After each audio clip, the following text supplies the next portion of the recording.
Yo, what's up? Welcome to Kind of Funny Games Daily for Friday, April 17th, 2020. I'm one of your hosts, Blessing Adeoye Jr., and joining me is the man that bleeds black and gold, Greg Miller. That's me, Blessing. How are you? I'm doing pretty good. You're looking really great. So are you. I'm glad you took my Slack message to heart, because, of course, yesterday during Nick's Last of Us stream, we had a conversation live on the chat with everybody there on Twitch, and we decided that productivity was slipping at Kind of Funny, and we had to blame the fact that everybody's wearing sweatpants and shorts and just chilling out. And so we made the decree that from now on, when you work from home, I want you in dress casual. I want you to be able to go to church in this outfit. So I said, I won't be bullied. Not one goddamn moment. I'll wear whatever I want, and I'll have whatever pet I want on my side. The way Kevin's dress is actually worrying me. Kevin's black tank top. If you're not, yeah, Kevin looks like a side character from Ozarks right now with how he's dressed. Well, no, you and I look like we're the main characters in Final Fantasy, and he's one of the NPCs who's going to give us a quest. Just no textures. He's like, can you find my 3 cats? They're spread out through the city. Kevin, how are you doing? Because since you're dressed down, I imagine that you're like on the lazy side of things. First of all, I don't like this dress down business. All right, I'm comfortable, is what I am. I'm wearing my PJs. You're extra comfortable today. Yeah. I won't be bullied. I won't have some adult come in here and be like, "Oh, you got to dress prettier." All right, Kevin, especially that Nick Scarpino. It's time to get you back on a roll here. We need to get you back in season, right? I don't know if you've been seeing the president's tweets. Everybody's about to be liberated. We're all about to go back to work. So it's like, clearly, I don't want Monday to roll around and it's like we can go back in the office. No, I got a pen too. All right, I could sit here with my pen. Look how professional I look. You do look professional. You put a suit and tie on any old guy. I stand here with a pen. I left my water bottle on the table over there. Do you guys mind if I? I'll fill time. Yeah. I am sitting here with a pen, and people are wondering, where is he going to put that pen? Where are you going to put that pen, Kev? You'll find out later. Oh, Jesus. Look, he's not wearing pants. What is he wearing? Trunks? Whoa, bless me. What? Whoa. We said church appropriate. We said slacks. Are you wearing swim trunks? Oh, this is awkward. You just blew yourself up, son. What are you doing over there? Snap. Oh, I mean, listen, I didn't think you guys would see from the waist down. That's my mistake. Yeah, you screwed up. I kind of forgot I'm wearing shorts. Now you're telling me you're going to be only at 50% on this show. I needed you 100%. I wanted you to dial it, and you're at 50%.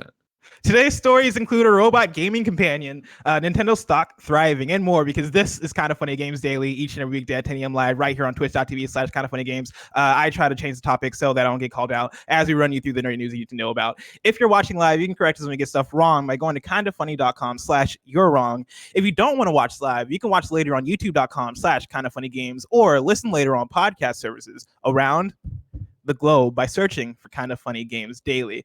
To be a part of the show, head to patreon.com/kindoffunnygames, where bronze members or above get to write in, and silver members or above get the show ad-free with the exclusive daily post show.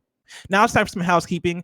Joshpardy is happening tonight at 6 p.m. Pacific time over on kindoffunny.com/JoshMakuga. Is that a link we have now? That's the link we have right now, because I have the login details to get in there. That's right, everybody. Of course, Josh Makuga, you know him from Eating History. All the Drunk Extra live streams, is doing a Joshpardy special tonight with me, Tim, and Nick. A reunion/rematch to see if, now that, of course, Josh isn't so drunk he's showing Nick all the answers, I can once again repeat. Because, of course, I should have won the first Joshpardy of all time for Kind of Funny. Lost at the end for a fucking Melissa McCarthy Heat question. Are you fucking kidding me? And then the next time around, crushed him. Just destroyed him. And I'm going to destroy him again tonight. When am I going to get an invite to one of these Joshpardy things? Oh, I feel like I could perform well. I feel like when it comes to trivia, that's where I shine. Here's the thing: is I think Josh is desperate for attention and guests, so I will gladly take you on one-on-one. You know what I mean? You want to get out there. I was gonna challenge like Joey and Barrett and Andy. You okay? Say by the bell the new class rules. Okay, I like that. Yeah. Okay. The undercard. I like that. We'll talk. We'll make it happen. All the dumb kids. I get it. That's a good strategy. Exactly. Just make yourself look better. All the questions are about graffiti, and Cool Greg just cleans your clock. Oh yeah, Cool Greg just destroys us. All the questions. Whoa! This raises a great point. Actually, Kevin, go to Blessing's Twitter. Oh no! Watch this goddamn dance video. Did you see this? Do we have to? Yeah, we do. Kevin, did you see this? I don't know what the hell you're talking. I don't use Twitter. Go to Blessing's Twitter, or do you need me to get it for you? No, I got it. What is it? Blessing? It's Blessing Jr. Oh, there you go. Just my first name. And then, show this video of him dancing. You'll know when you see it. It's right there, 14 hours ago. Show this to the people. Give me 1 second. Calm down. Everybody calm down. I can't calm down when I get a great idea. All right? Now I got a great idea here called watching a video. Why is this not working? Hold on. Sorry, guys. It's okay. To preface, this was when I was 20 years old. Hold on. I'm only 25, so it's not like a decade ago or anything. Yeah, but like, just half a decade. It was just half a decade ago. This was like people were doing like the trend thing yesterday on Twitter and social media where they're putting up pictures of themselves as when they were 20. And so I did that. And in one of the pictures, I'm like teaching a dance class, and there's someone that replied, and they were like, "Oh, we got to see you dance." Yeah, I was teaching a dance class. I did a lot of dancing in college and high school. Did you do it in a serious way? I mean, you're about to see. No, but I mean, like, in your heart, did you believe in it? Yeah. I watched a lot of Step Up, Kevin. All right. Who didn't? Yeah, you did. All right, here we go. That's a good point. Step Up to the Streets, the best one.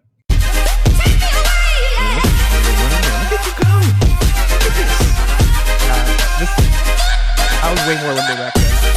I mean, I'm still limber. But how much did you do that? And I guess somebody kept, I saw a whole bunch of, when I was like, who the fuck are you in response to this? A lot of people are like, he did it at prom, or he did it somewhere else at PAX or something. Yeah. Did you do it both places? I've danced at like pretty much half of the nerdy like events that I've been to, and so like I've danced at Kind of Funny Live 2 and 3, and I danced at Kind of Funny Prom because it was literally a prom. Sure. Pixel Brave probably got footage of all of it, but yeah, there are like certain moments at PAX where I busted a move. What up, Kevin? I mean, that kid was pretty good, but where are you? Oh, covering you up. There you go. Wait, where are you? No, that was him. That is him. That was me. That is him. What? In the blue shirt. That's Blessing. That was you? Yeah. He's popping and locking. Why do you look so more like tighter and muscular? What's that supposed to mean? Nothing. I'm sorry. I mean, I look at you now and I don't think you could be able to do this. And then I see you do it in this video and I'm like, holy shit, that's what it means. This is like, who the fuck are you? Because I know you're the guy who didn't want to move his desk around, has nothing on his walls. You know what I mean? Like, that's what we mean by this. I'm just rusty. You know, I don't like not dance anymore, but I just don't do it as much because it was very much like a passion kind of thing. That's like a way of life, yeah. And, yeah, back then it was a way of life, kind of like the Step Up movies. But nowadays I still want to dance more. Like when this whole pandemic is over, I plan to go to more dance events because it used to be the way that I would keep in shape, and that would be my workout is dancing. Blessing. This isn't a joke. Is this why you think you've been playing so much Beat Saber? Is that one of the reasons? It's one of the reasons I love Beat Saber is because I love moving in that way and because of how like rhythmic it is. And it's the reason why I think I'm pretty good at Beat Saber is because I already have like that muscle memory down of just moving to the rhythm. And so, yeah, no, 100% those things are linked. Well, congratulations to you. Blessing, did you have someone in your like posse that would be there like as kind of a, what was it called? The guy that's in the background going like, yeah, you got him. Hype man. Hype man. Did you have a hype man? Yeah, I had a couple hype men, yeah. Okay. When you start dancing again, when this is all over, can I come be the new hype man? No. Fuck him. 100%. I'll be a better hype man. Because he's always going to be center stage, you know what I mean? Oh, we can both do it, Kev. Well, as long as I'm top billing. So it's Big Kev Dog and it's Blessing featuring Big Kev Dog and the man from Mizzou or whatever we decided. Perfect. I like that. Yeah, that's good. All right, I'm in. All right, we figured it out. Thank you to our Patreon producers, Muhammad, Al Tribesman, and Blackjack. Today we're brought to you by Hims and Quip, but I'll tell you about that later. For now, let's begin with what is and forever will be the Roper Report. It's time for some news. We have 4 stories today.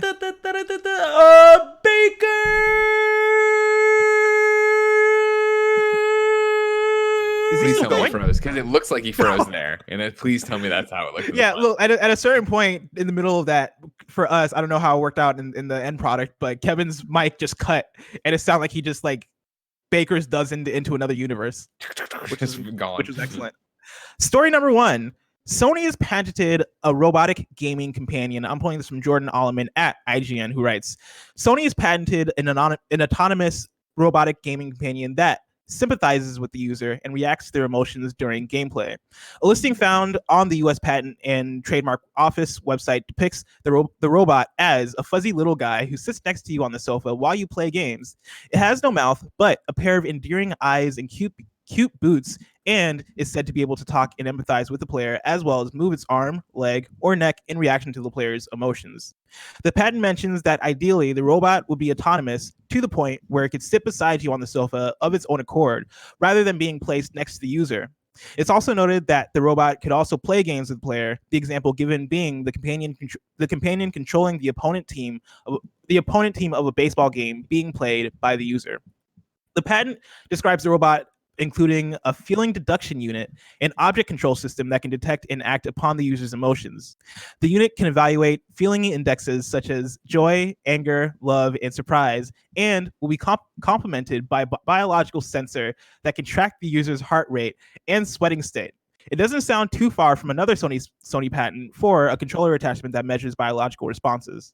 In the summary of the object, the patent notes that the robot has been created to usher in a joint viewing experience in order to motivate users to play games and react to them in absence of a face-to-face relationship with another person.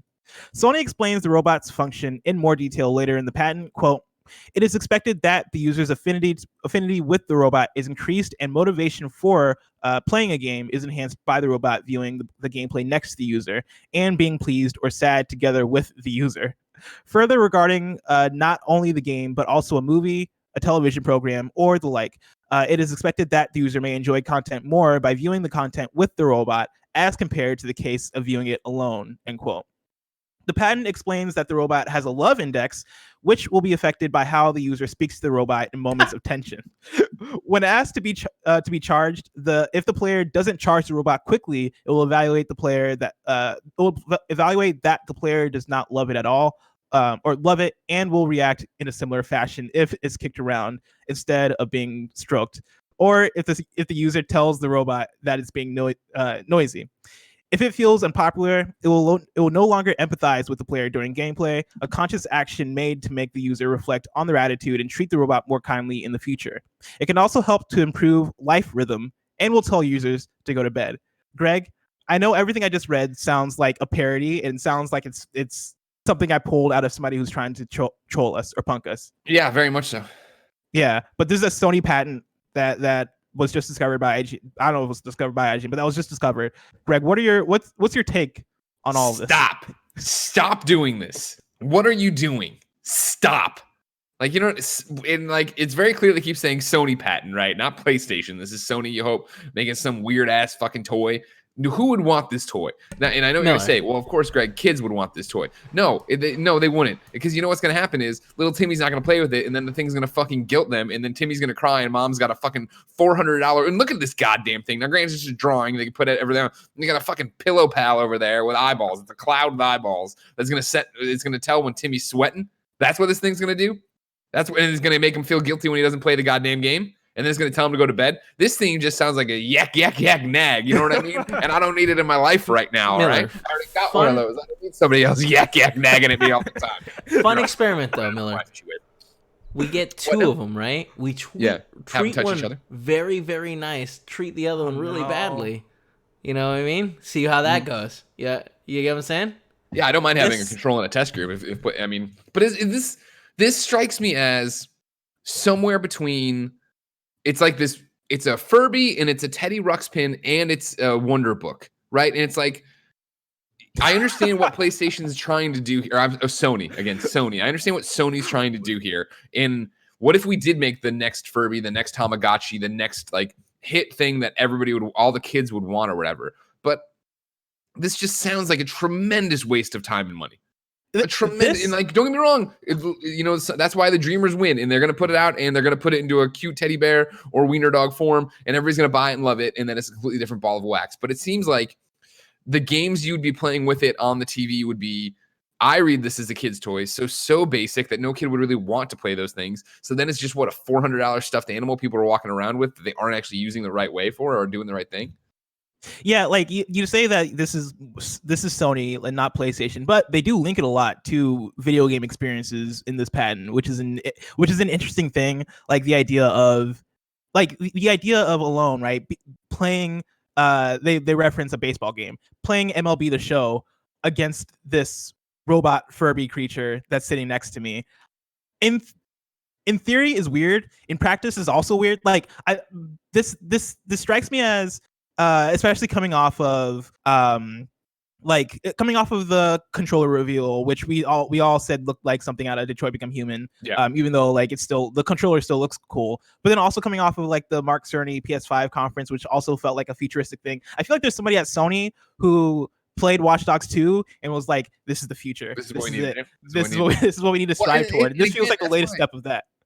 That's why patents always on this sense make sense. And we always talk about that Sony and companies in general file so many different patents for things that they won't look like this in their final form, or they're not going to happen at all, but it's an idea they want to chase. Like, obviously, AI and more interactive experiences, that's a huge thing. We talk about Alexa all the time, right? We talk about it. I thought when I read the headline on this, I originally assumed it was going to be more in vain with the patent we saw for the AI assistant for PlayStation, right? They talked about that they patented of like, hey, whatever, PlayStation, I'm stuck at this point. What do most people do? And then it can either send you to DLC or it can send you actually like 56% of players did this kind of crap.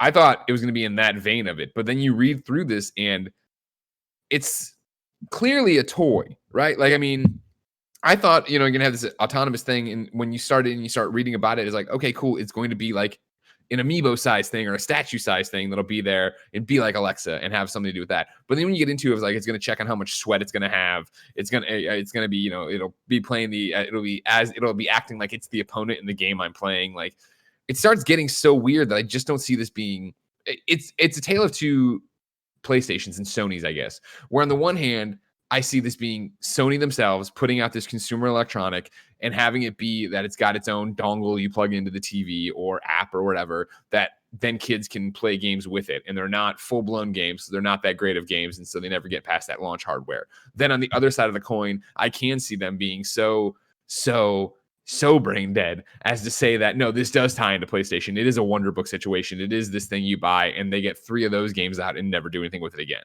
And it just doesn't sell and it doesn't move.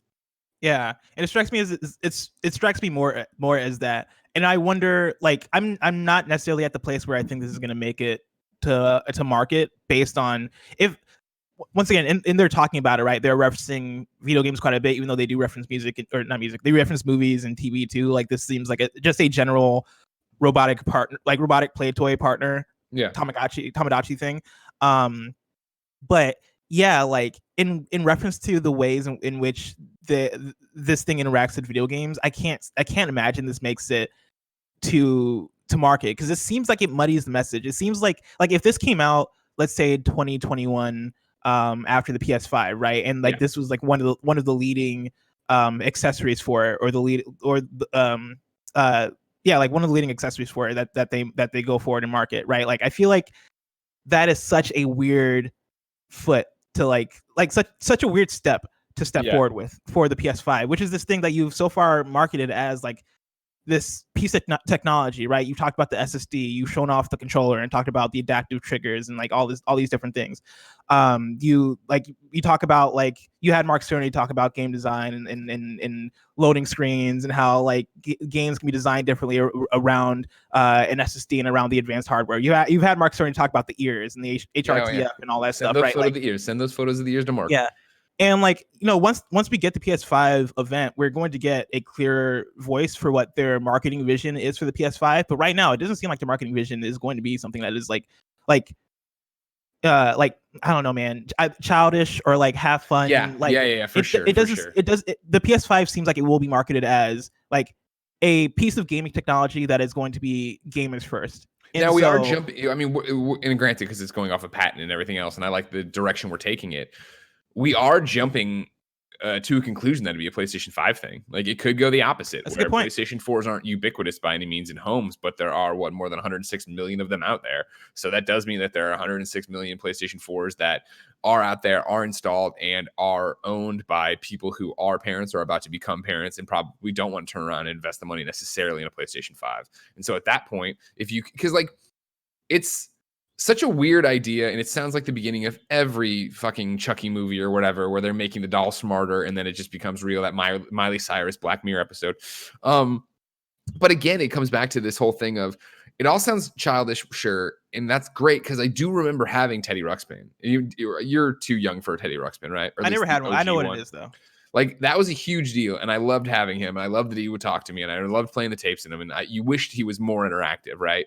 So I get all that. It's just this last section where it talks about the love index and how like it's going to understand if it's being neglected, or if the user tells the robot is being too noisy. If it feels unpopular, it will no longer empathize with players during gameplay. Like, so what age demographic are we shooting for with this? Because again, teaching kids empathy is great and all, but I don't think the toy, like you end up ignoring every toy. You end up putting every toy down, right?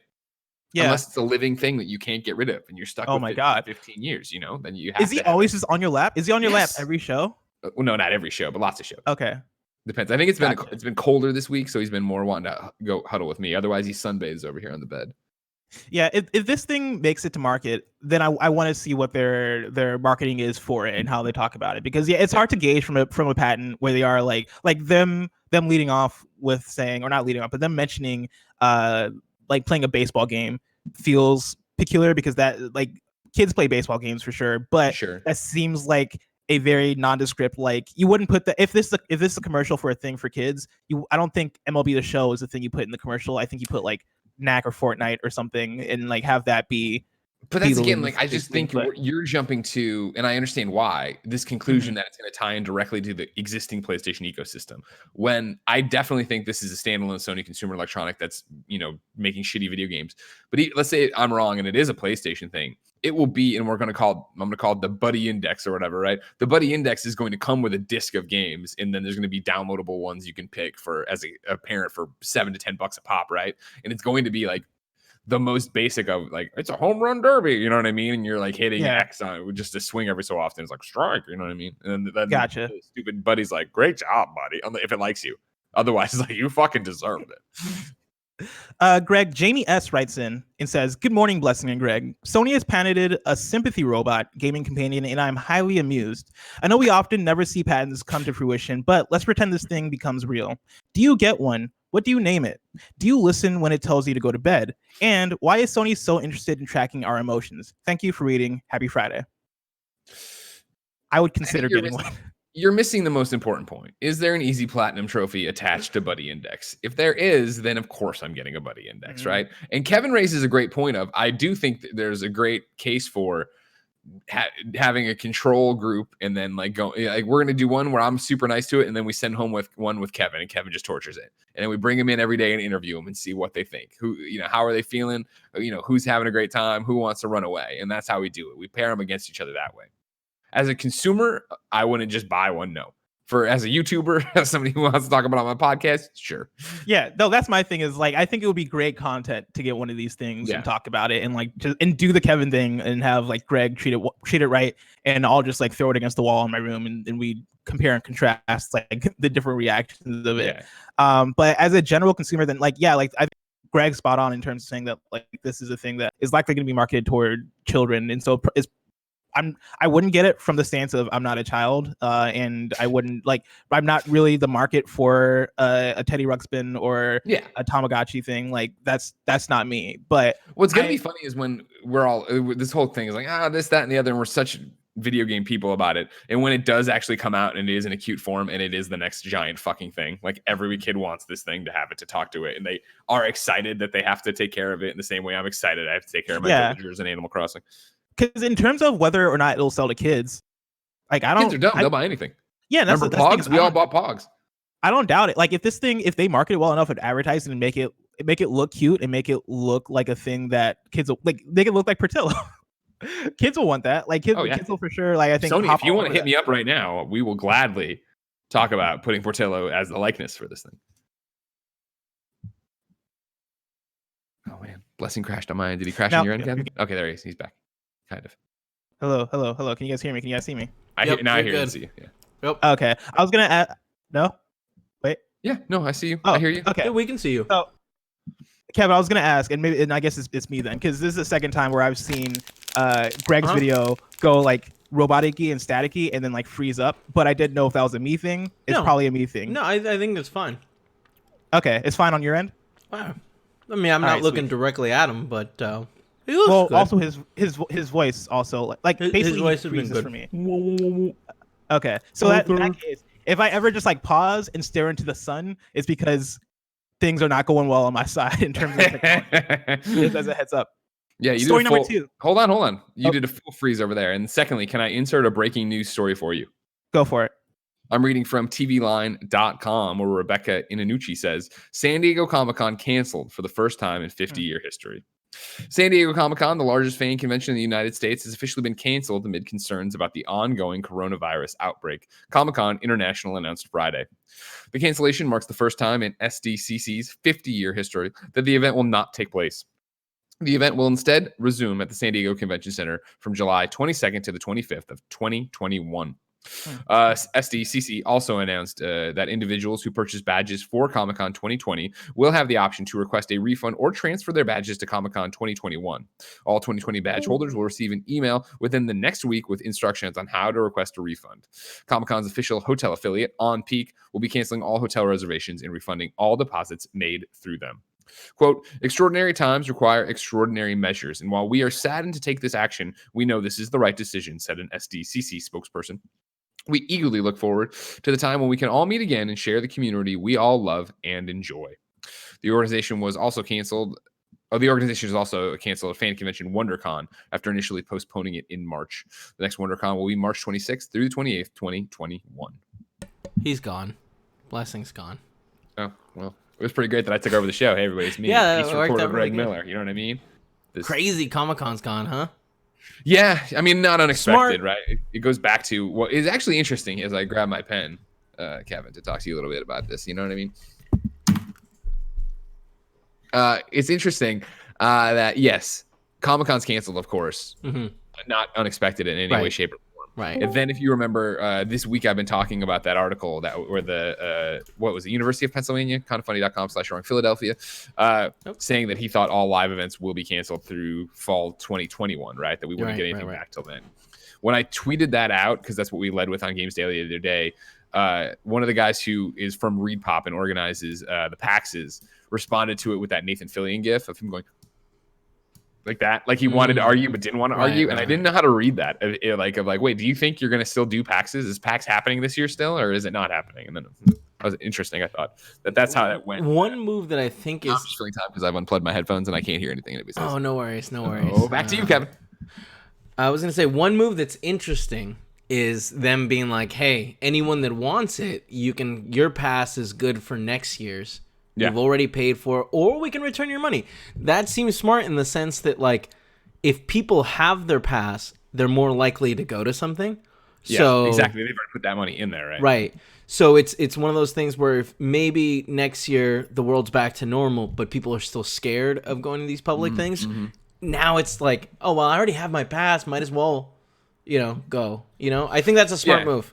Not to mention that, the one of the big things about getting a Comic-Con pass is waiting in that virtual queue, is trying to get it in. They sell out in 10 minutes or whatever it is. Like, the fact that you're taken care of through next year is a nice move as well. Now, my internet's taking a dump, but did I miss that?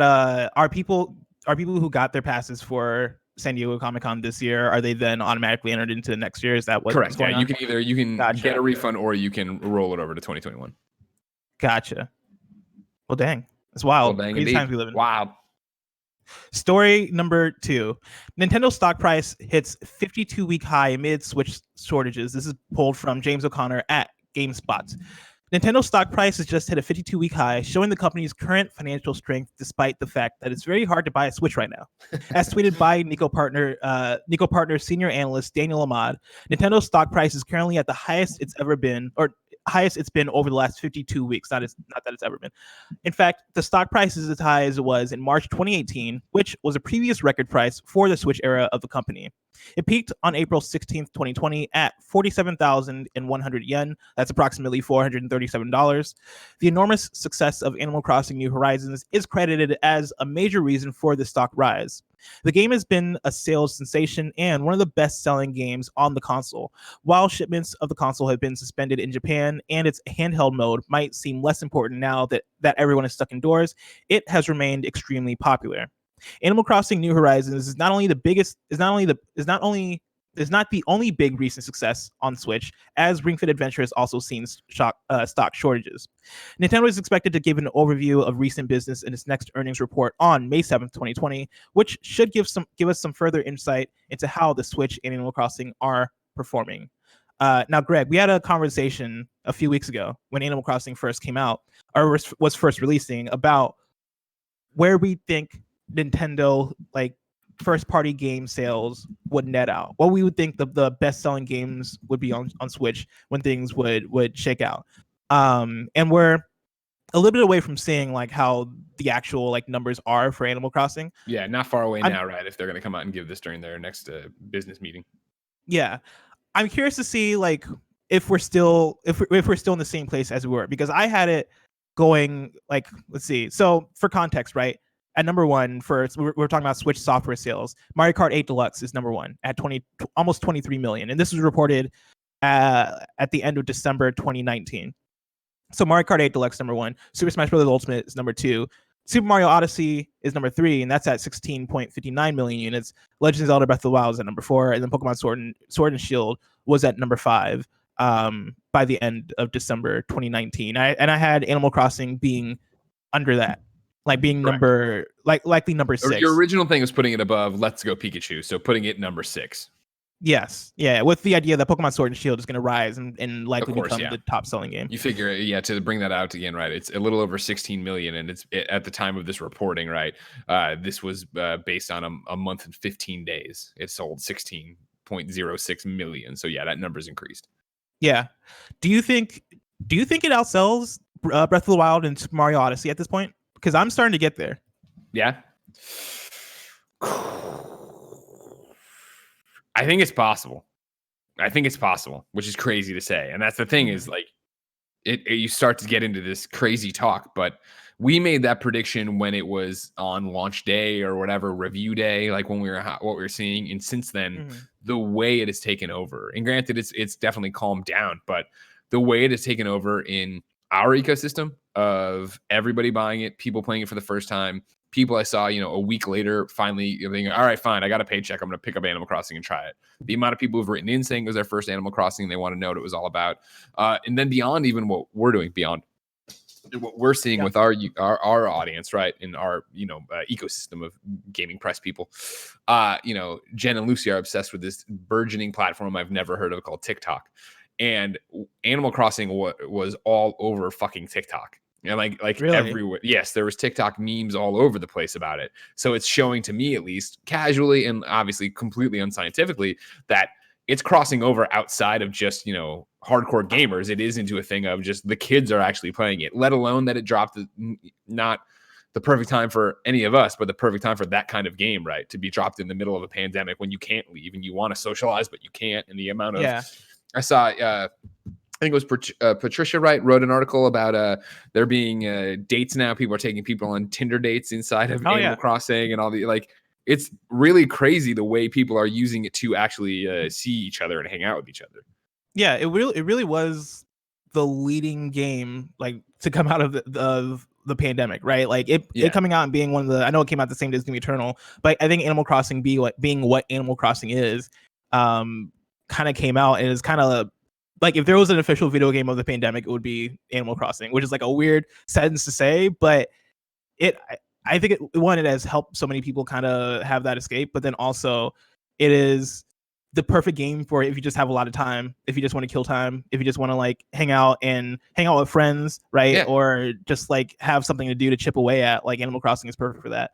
Yeah, so Mike having his hide and seek competitions. Pandemos built us a obstacle course thing we never actually did because we've just been so busy. It's going crazy. And yes, by the way, it was Patricia Hernandez at Polygon. There it is.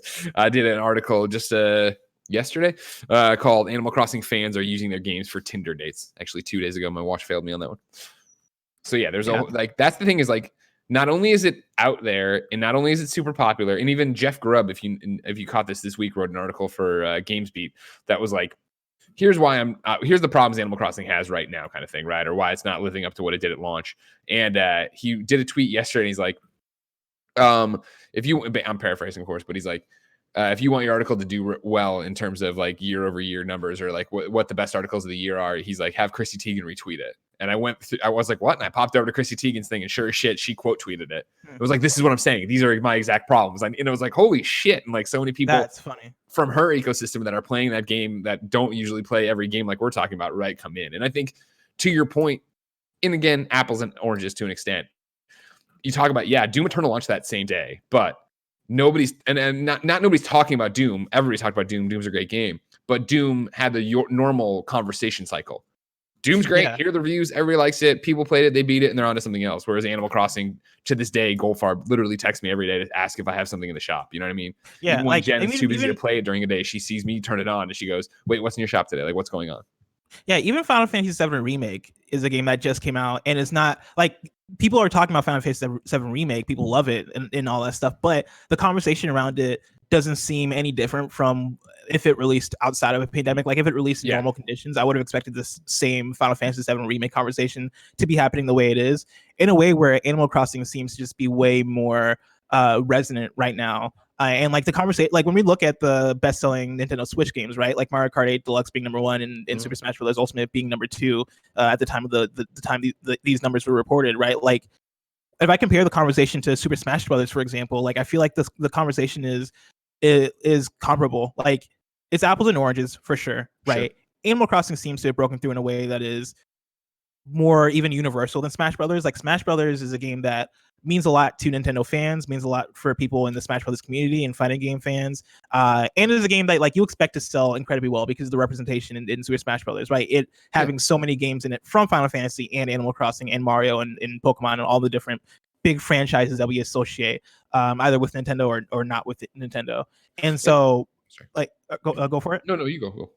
So I was gonna say like Animal Crossing, the conversation with Animal Crossing, it seems bigger, even though I don't know how much conversation can actually translate to sales. But I think in this case, like no matter where Animal Crossing kind of nets out by the end of it, like I wouldn't be surprised to see it like land at that number like 2 or 3 spot when it's all said and done.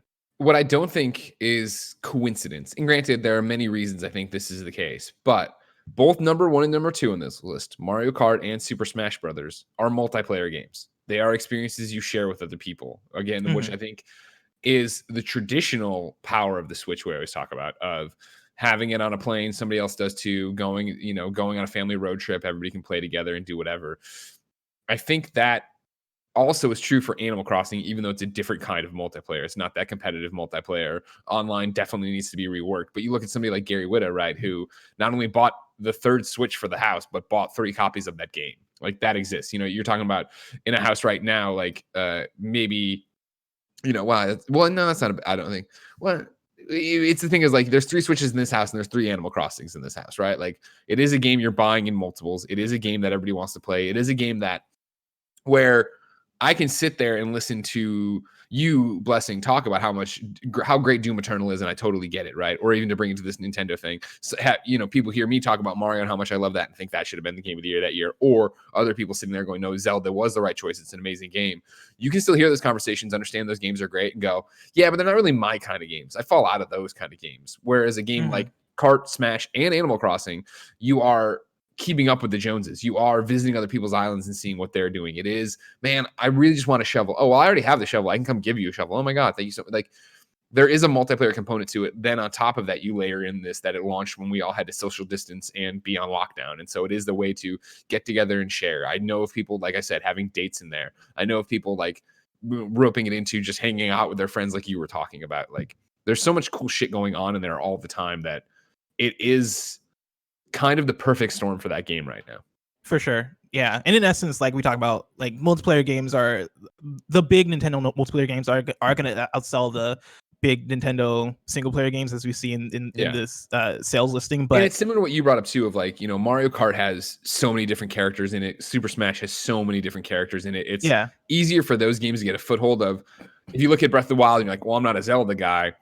That's fine. If you look at Mario guy, I'm not a Mario guy, but you look at Kart, you look at Smash, and it's like, well, I am a Joker there's somebody guy. In here for me. Yeah, exactly. Right? Like, I'm a Joker guy, or I'm a Zelda Snake and Mario are in Kart, so it's like whatever. Like, yeah. But Animal Crossing, I feel like in spirit is like it fills both sides, right? Of being both like a single player sensation, but also a multiplayer sensation, right? One, because it is literally multiplayer, but 2, because I think a big part of Animal Crossing's success right now is the conversation being had around it, and is people like looking for other people's turnip prices and all these things I see on Twitter. To this day, right? I still see 3 or 4 of those tweets every time I turn on my Twitter.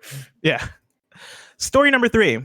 Konami indefinitely delays PES Euro 2020 DLC and cancels boxed edition. I'm pulling from James Batchelor at GamesIndustry.biz, who writes, Konami and the developers of eFootball Pro Evolution Soccer, which I guess it's just called PES now. Do they not? I guess that PES is just like the abbreviated name. I don't know if they say it out, but eFootball PES have said, yeah, I know what it means. Have said the upcoming DLC that ties in with the Euro 2020 tournament has been postponed. In a statement released via Twitter, the publisher said the free update was, quote, delayed until further notice due to the ongoing impact of the COVID-19 pandemic. The most obvious factor is the UEFA Euro 2020 tournament itself has been also postponed. But Konami notes that that with the state of emergency recently declared in Japan, quote, the original April 30th release date for the DLC is no longer possible, end quote. The company has canceled plans for a physical edition of eFootball PES 2020 that would be released in time for the tournament. The new box edition would still have required a download to access the Euro 2020 content, but would have sported a redesigned cover with the Euro 2020 or with the Euro Cup featured prominently. While this edition will no longer be released, Konami re-emphasized that anyone who purchases PES 2020 going forward or already owns it will receive the Euro 2020 content for free as and when it eventually releases. Greg, we haven't talked too much about how like sports games are affected by COVID-19 and the pandemic. I'm curious, like in this fall, right, when like new versions of games are to come out. Like, I wonder, like, when NBA 2K 2021 is released, like, I wonder how that then gets changed, right? Because you don't have like Madden, right? Well, I guess we're or like too far ahead on that one. No, but maybe football's back by then. I doubt it, but maybe we'll see. But like basketball, we know the season's canceled, right? Like, how does that then reflect on the game? Because that's how the basketball games usually have like their updates, right? They look back at the season and get player stats from that, get all the updates from new players, do all that stuff. I wonder who literally like, just have everybody's always like it's a roster update, so now it's just like, all right, well, these people aren't playing anymore. Yeah, like who's out over this year. Who's on the cover? Like, how do you figure that out? Do you just have like the runner up from the last year's cover like be the one? Like, I'm curious on how that all shakes out. But as an example, boom. You raise an interesting point that I think that's one of the more unknown things right now that I would love to see a story on is like, what are, like even the MLB The Show team, like their game's out obviously, but as they get ready for what traditionally would be the next year and it's kindoffunny.com/wrong. It's not next year. It's the year after that they're no longer exclusive and on multiple platforms, or is it next year that they're on multiple platforms? Doesn't matter. They're obviously working on this game, but what are you working on? Is it just updating features for things? Is it just, dreaming and all the things you've cut over the years? Is it just business as usual? Is it a hold? Is it a whatever? How are you sourcing and figuring out who new players would be? How are you managing assets? Like, I don't know. I'd love to know. Yeah, I'm curious to see how that all shakes out. Story number 4. PS Now is currently 25% off for new subscribers. I'm pulling this from James Pickard at Eurogamer, who writes, Sony is currently discounting 12-month PS Now subscriptions by 25% for new subscribers. It's currently on offer until the end of the month directly through the PSN store for £37.49, because this is a Eurogamer article. You can even save yourself a few extra quid if you pick up £40 PSN credit from Shopto for £33.85 and use that to pay for it. And I don't know if this is a thing that's exclusive to Europe or if this is worldwide, or if people in North America can take advantage of that. That might be a kindoffunny.com/you're-wrong thing if you want to see if you can get 25% off as a new subscriber for PS Now. But the reason why I wanted to include this in news and not just in like deal of the day or anything is because in this same article, they continue with the next quote. What is PS Now though? Well, for a while, PlayStation Now has been Sony's somewhat forgotten attempt at breaking into the cloud gaming space. Like many similar services, a lackluster library and performance dependent on a super fast internet connection for quality streaming meant it was largely ignored. However, changes over the last year or so have made the service massively more appealing, end quote. And that's from the article. RobbyRob wrote in with a question that deals with PS Now, which I think is going to be an interesting conversation starter. Ooh. Hello, Blessing and Greg. I recently started playing PlayStation games, though not with a PlayStation or emulation, but with PlayStation Now on my PC. I've had a chance now to use the major cloud gaming services, and although PlayStation Now is fun, it lacks in features even though it has been around the longest. My question is this: what features would you add to PS Now to improve the service? Personally, I would add phone support as well as rebindable button support for PC. Greg, yeah, we have a PlayStation podcast. We do. We live and XOXO. breathe PlayStation. You and I both. Yeah. PS Now, what can it do to improve? It's stuff that I think is apples and oranges in a way, right? Where RobbyRob's talking about adding phone support, right? Of course, that's the thing. But in the same breath, I want to see the ability to download download PS3 games, right? This is what we were talking about with when we did Peace Walker at the beginning of the year on PS I Love You. It was like such a not hassle, but like you start using the PS3 and you're like, oh my god, there's so many hoops to jump through to make this thing go the right way. And it was like, oh, it's on PS Now, and download. And it's like, oh right, I can't download. I can only stream this game, and you stream it, and there's just enough latency to make it not be the way I'd want to play this thing. So I mean, it's that, but then it's also the fact that they need to show and talk about why this is they need to improve this for people like RobbyRob and then re-roll it out to everybody. Because it is that thing of, I know jack shit about PS Now. Yes, I host a PlayStation podcast. Yes, I have covered PlayStation my entire career. When they launched PlayStation Now, I got my code to review it, jumped in and played some stuff, and I was like, this is awful. And like so many other people, I walked away and never came back. And so then we hear these stories from people that are using it here, using it there, and it is better, it is this. But when I go through and I want to use it for something very specific, it's not there. When I go through and it's like, oh, they're adding God of War or Spider-Man, and then they're cycling those out or whatever, it's like, okay, cool. Like, again, Xbox Game Pass is destroying you in this market in terms of making this a product they want, that people are talking about and excited about. No one's excited about PS Now, it seems. Yeah.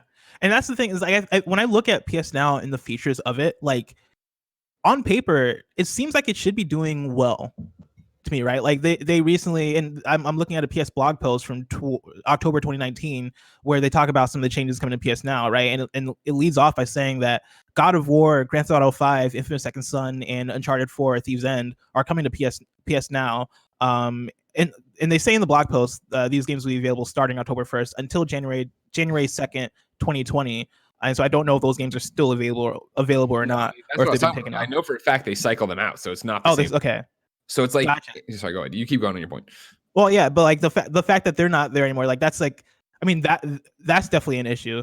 But then looking at the pricing, right? Like they changed the pricing in October, right? And then they lowered it from it's $10 monthly now, or $60 yearly, right? Where it was $20 monthly or $100 yearly, which is like good competitive pricing. Them allowing you to download PS4 games, even though I feel like that should extend to PS3 games and other games are on the service. And I know that's a tech issue, and I know that's a whole bunch of stuff before people start writing into you wrong. I'm aware of why they can't, but it's also then it's just not competitive in the way that Game Pass is. And I understand that, again, PlayStation doesn't need to do it that way, but it's in the same thing of just, I can't get excited for this because even the games they're adding are old games that don't, it's like, cool, why does that matter? And I know that I'm in a very privileged position that I review and get to play everything right away.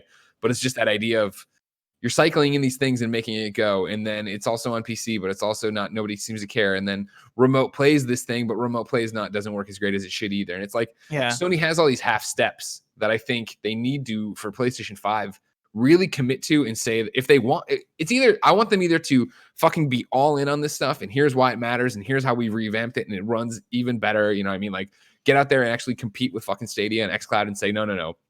This is how we're making this shit matter. Or I don't want them to do it. I want them to step back and be like, no, this is this is what we are. This is our lane.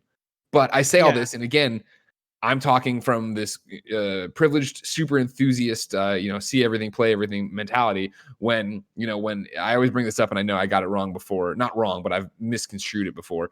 That it is basically, to leave it in line, PlayStation Now makes the money is successful. It isn't a sexy. I don't think it's a sexy bullet point. I don't think it's a big feather in their cap. But PlayStation considers this a success. So why fuck with it if it's working the way they want it to? Yeah, and I think that's definitely like a very good point, is the fact that they don't necessarily have the need to mess with it or the need to like really blow it out. Yeah. And I'm hearing like a beeping in my house. Yeah, that's mine. Sorry, the beeps are on my end. Oh, they're on your end. Okay. I think so. I'm gonna mute it. I'm gonna mute myself, and you tell me if you hear it. Oh, it's already gone. Yeah. I think it's a fire alarm next door. Oh, there it is. I'm still hearing it on my. Hold on. Let me take out my headphones. No, it's on my side. Hold on. Let me check the kitchen real quick. Everybody, Blessing's house might be on fire, and he is only wearing swim trunks. You think my sister's all right? You know what, Kev? Yeah. I don't. I think she's on fire. Yeah. I really hope she's on fire. You feel like an idiot. My childhood neighborhood burned down. That's a weird dream. All right. So what it was was somebody was making toast and they forgot, and so the fire alarm is going off. Gotcha. And it's very smoky out there. But yeah, I forgot what we were in the middle of talking about. PS Now prices. Blessing, that was your one chance to come back in with like a cloth covering, just being like, "There's a fire! There's a fire! Get out! We're trapped." I don't want to worry people, but yeah, I forgot what was PlayStation Now is where you're going on about, and yeah, PlayStation Now. It's a thing that continues to exist. Isn't sexy. Yeah, I was saying it does fine for them. They don't necessarily need to like to mess with it. But it feels like when I look at PS Now and its features and all that stuff right now, right? It feels like they look. I know it was the first to come out of its kind. It was like the first, if I'm not counting like on live, right? If I'm talking about the current generation, sure. Right? Them having a subscription service to where you can get video games, but then also having it being Blessing, like it's going off again. I know. Carol's got it. Where your house is still on fire, that the toast is burning down the entire house. What if we just kept doing this episode, but then like you see the smoke pouring in behind you? Yeah, you see my door start to like burn down. They just continue to ignore it. But you look at what they have, in a way, it feels like Sony is like, it feels like they looked at Xbox Game Pass and then looked at Stadia and they're like, let's just have the best of both worlds, but then like didn't commit to either. I know that's not how it happened because it came out before both of those, but it feels like a weird meeting in the middle place to where, yeah, what you're saying, right? For them to commit to like having like a vision and then go hard with that would be awesome to see. Like them being like, hey, let's just go all the way Xbox Game Pass route and just really commit to having a library that is going to be dope. Whether or not you want to put your first party games on there, I understand either way because your first party games are valuable to you. But like have something that feels tantalizing, have something that really sells it, have an amazing library on there, and then don't pull off games like Grand Theft Auto 5 and God of War a few months after having them on there. Or go the other route and just like commit all the way to streaming. But in that case, like put it on phone. Like I don't understand why it's not on phone, because I know it was on like the Sony phones at one point. Yeah. One of the things I was trying to bring up earlier and struggling with was this Brendan Sinclair GamesIndustry.biz article, November 2018. PlayStation Now brought in 143 million last quarter. There's been some speculation about Netflix-style gaming subscription services as the future of the industry, but they're making a considerable impact on the present as well. According to a new report from industry research group Superdata, the leading subscription services combined to bring in about 273 million in revenue during the third quarter of the year. The group determined that most of the revenue, 52%, was accounted for Sony's PlayStation Now service, which it said brought in 143 million for the quarter. EA's collection of they have EA, they have Origin, they have all this stuff. Xbox Game Pass brought up the rear of the major offerings. This was 41 million. Again, this is 2018. You're talking about revenue, you're talking about price cuts, you're talking about success. It's not exactly like, hey, blah, blah, blah, but I'm pointing out the fact that PlayStation Now does well, even though I don't think we give it the time of day. Because even with Game Pass as well, I think there is not a enthusiast press, I guess, right? In podcasts and everything else.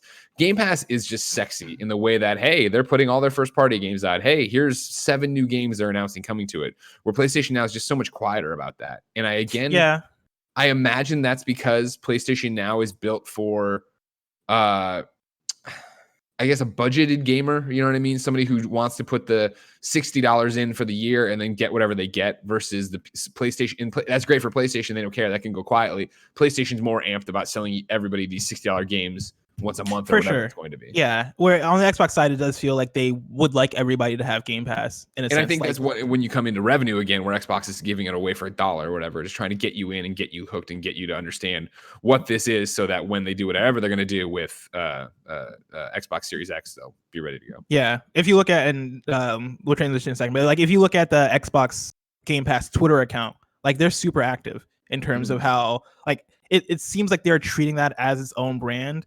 And want people to kind of see that as its own thing. Like Xbox Game Pass has its own voice, it has its own humor. Like they're a specific brand within Xbox, in a way that feels like they want everybody to have all eyes on it. In the way that versus PlayStation, where PS Now feels like it is like its own. I guess, branch of PSN, or you want. And again, I think it's an interesting, conversation to go around and around on, right? Because I'm like, I want them to make it sexy. I want them to commit. And PlayStation, again, is probably just like, it's fine. It's fine. It's like legitimately, whenever we talk about how PlayStation has in the latter half of the PlayStation 4 treated indies, they're just like, they're fine. We don't need to promote them. We don't need to put them on stage. We don't need to put them in presentations outside of an occasional state of play. They're doing fine on their own, right? It's the same argument for PlayStation Now of, like, I don't think, you hear enough about it or hear the stuff about it, and I don't have any experience with it. And for the, full transparency, of course, I don't have any experience with Game Pass either, right? Like, it's the occasional, what? I don't even remember last game. I have played stuff on it. Void Bastards for sure. Or that game from Skybound. It was like Outer Wilds. Gears 5 came out on Game Pass. And so it's like that thing Outer of Worlds. Getting on there and downloading it and be ready to go. I'm like, all right, cool, this is it. But PlayStation Now, I'm not kicking the tires on it ever. But I'm not kicking the tires on Game Pass either. And then xCloud, I'm waiting for the update. But beyond what I've played of xCloud, I'm waiting for the update of letting my own Xbox library be there. I'm very curious to see what the future of PS Now and Game Pass and xCloud and all the different streaming and subscription services are. But that future is so far away. If I want to know what's coming out to mom and grop shops today, where would I look? The official list of upcoming software across each and every platform, as listed by the Kinda Funny Games Daily Show hosts each and every weekday. Yeah. I'm so distracted by the potential fire that's happening in my house. It's not. The thing was stopped. You're fine. Yeah, you're probably gonna live. It went twice. Blessing, let's take this moment to really live and get on that desk. Just stand on that desk. I guess if I'm gonna go, I might as well go out. Could be the last time you ever get to do it.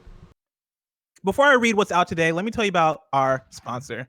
If you can write into patreon.com/kindafunnygames where you get the show ad free. And speaking of ads, this episode of Kinda Funny Games Daily is brought to you by Hims.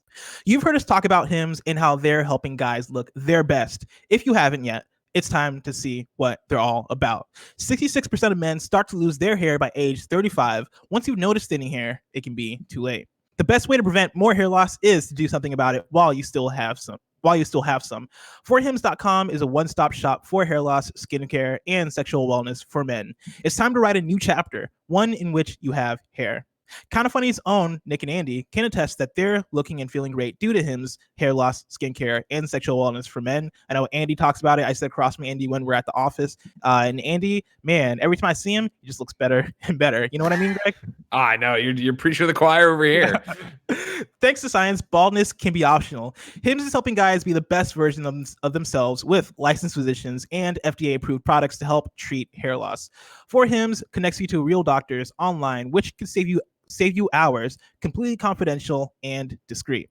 Answer a few quick questions a doctor will review, and if they determine it's right for you, can prescribe you medication to treat hair loss that is shipped directly to your door.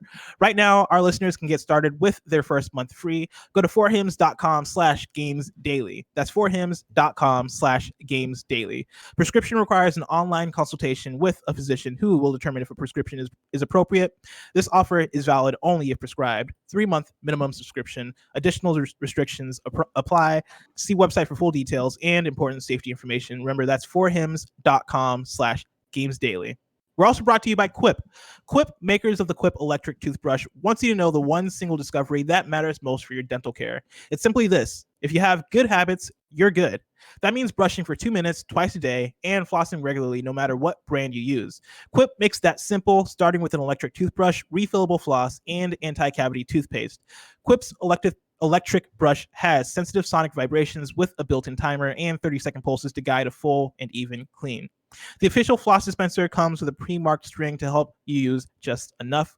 Plus, Quip delivers fresh brush heads, floss, and toothpaste refills to your door every 3 months with free shipping, so your routine is always right.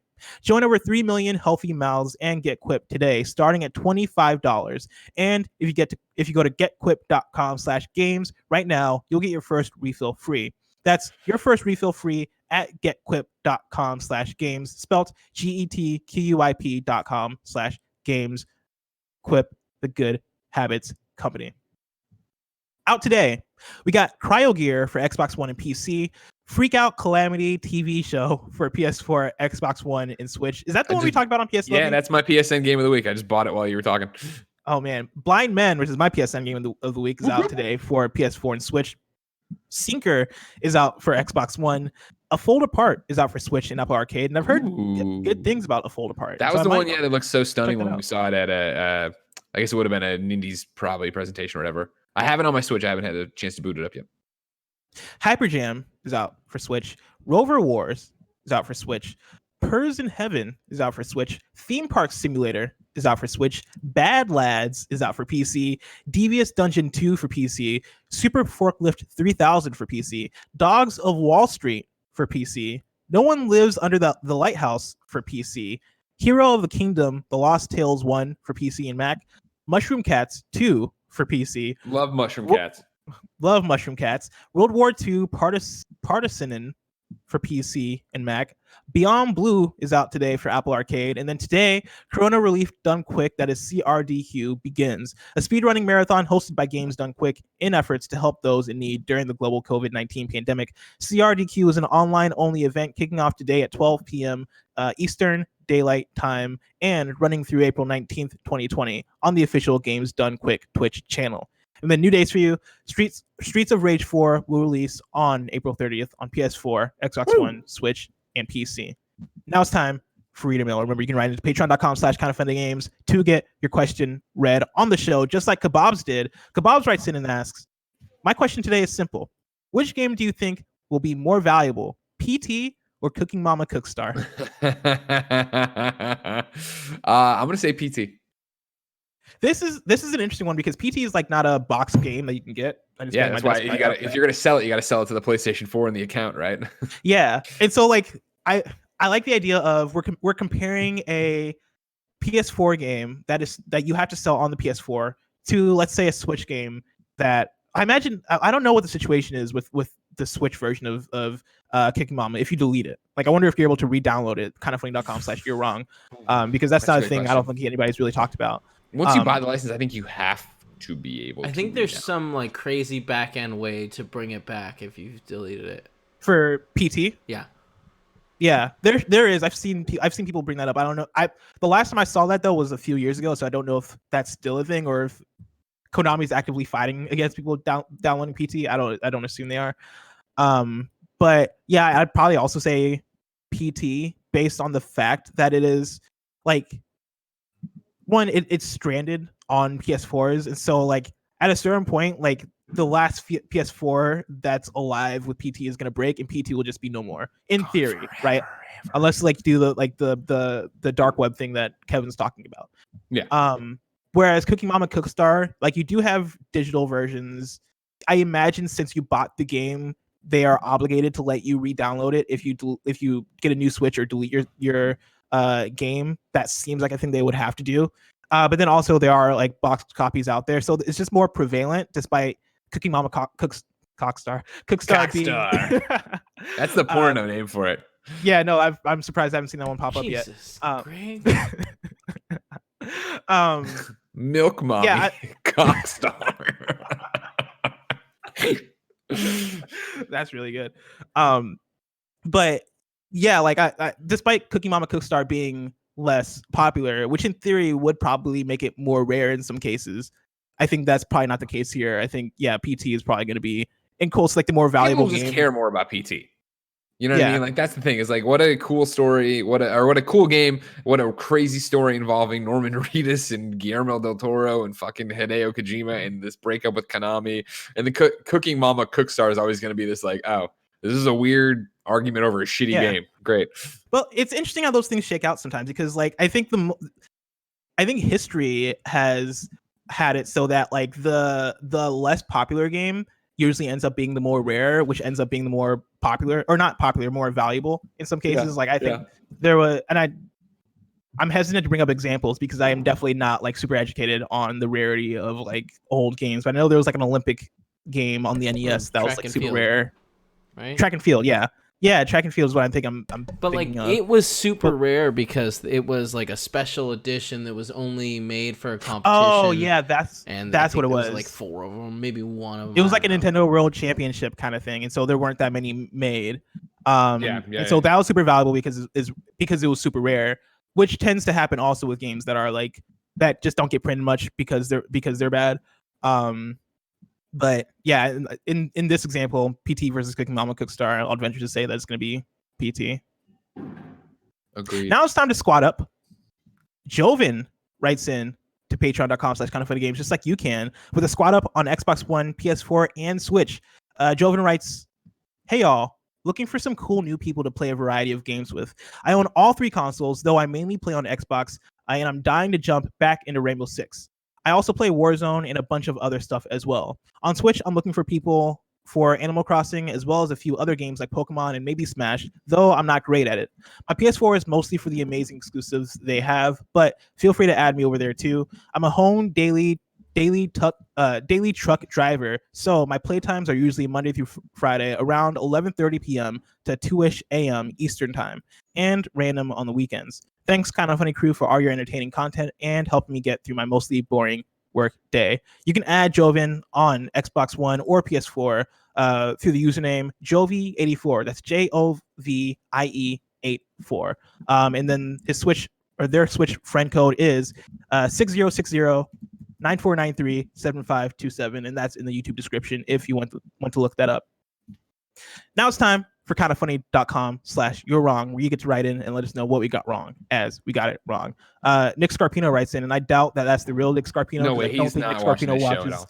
Any of the game content, but they write in and say, Greg, you should show us the pants you're wearing, which is a good point. We never confirmed that Greg is actually wearing pants. I mean, do we really need to confirm that I'm wearing pants? I told you that you have to dress up like you're going to church. You said I'm going to wear swim trunks. That's what you. But I also have on a tie. And like if I didn't forget my water bottle, and if there wasn't a fire going on in my home, water. You know, I didn't forget my water bottle, but you want to see him? Yeah, I want to see him. Oh, he did it. Where were you? He did it. I'm actually shocked. I didn't think you would do it. This will be reflected. Wow. This will be reflected in your paycheck this month. Oh no, I get it though. Nailboss right I get it though. And said the statement regarding no events till fall 2021 was from Zeke Emanuel, the director of Healthcare Transformation Institute at University of Pennsylvania, which I don't remember referencing that, but I did. I think it might have actually been when you went dead and we were talking about ComicCon. I was like, what university is he from? Thank you very much. Nailboss says 2021 will see MLB The Show being multi-platform. Nailboss also says PS Now was never available on Sony phones. It was available on PS3, PS Vita, PS TV, Sony Bravia televisions, Samsung televisions, and Sony Blu-ray players. However, support for these was ended in early 2017. I think I probably had Sony Bravia in mind because I was thinking there was like a Sony phone or something. Let's see here. Charles Jacobson says, breaking, the original voice actor of Leon Kennedy in RE2, Paul Haddad, dies at 56. Rest in peace. Well, that's terrible. Yeah, that's terrible. And then Nailboss writes in with some more further context about how you can re-download PT, but I'm not going to read it on this show because I ain't a criminal. You know, I follow the rules. Konami doesn't want to have PT. We had a question about it, right? He says once you delete it, you can't re-download it any other way. There's only one way using this proxy server to re-download it, and if you haven't downloaded, you're fucked. Boom. Like if you never redeemed it. It's Friday, which means this is your last episode of Kind of Funny Games Daily for the week. Next week's hosts are as follows. Monday, it's me and Tim. Tuesday, it's me and Imran. Wednesday, it's Greg and Gary Witta for Witta Wednesday. Thursday, it's Greg and me. And then Friday, you're back again with me and Greg. Of course, this has been Kind of Funny Games Daily, each and every weekday live right here on twitch.tv/kindoffunnygames. We run you through the nerdy news you need to know about as my house catches on fire.